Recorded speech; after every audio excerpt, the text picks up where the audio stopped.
ये क्या तमाशा लगा रखा है तुमने? मैंने तमाशा लगाया। मैं सोच रहा था कि अगर हम आसिया को घर वापस ले आए। सरार भाई, इन दिनों में आपके आसपास कौन रहा है जिसको इस बात का इल्म है? तमाशा तुमने लगाया और मैं उसे खत्म करने आई हूँ। मैं तुम्हारी कोई भी साजिश कामयाब नहीं होने दूंगी। कैसी बात कर रहे हैं आदम भाई? इरम को घर लाने से पहले आपने कौन सी इजाजत मांगी? अब मुलाजमा शमीम आती थी इस कमरे में, और हाँ, हया भी आती थी।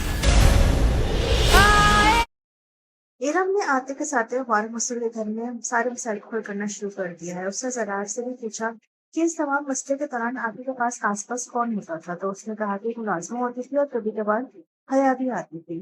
फिर वो सामा को कॉल करती है, उसे फिर बताती है कि आप तो ये सारे मसाइल जो हुए हैं आपके साथ, उसमें सारी साजिश हया ने की थी। आप घर वापस आइए ताकि हम उसकी साजिश को नाकाम कर सकें। फिर साइमा घर वापस आ जाती है। उसको देखकर मुबारक मसूद काफी हैरान होती है कि तो मेरे कहने पर नहीं आई थी, ये किस तरह से आ गई। दूसरी तरफ हयात तो काफी ज्यादा परेशान हो चुकी है। वो तंग आकर एक दिन नीरम को मतलब यही कहेगी कि तुम आखिर करना क्या चाहती हो और तुम मेरे रास्ते में ना हो। तो वो उससे यही कहती है कि मैं तुम्हारे रास्ते में नहीं आई हूँ, मैं तुम्हारी साजिशों को नाकाम करने के लिए आई हूँ। दूसरी तरफ जब हया उसे बहुत ज्यादा गुस्सा करने लगती है तो उससे कहती है कि तुम ऐसा करो, तो तुम जाकर सब लोगों को बता दो कि इस घर में जो कुछ भी हुआ है वो इरम की वजह से हुआ है, और यही बता देना कि कौन सी साजिश इरम ने करी है, ताकि मेरे मसाइल भी हल हो जाए और मैं इस तमाम मसले को हल कर सकूँ।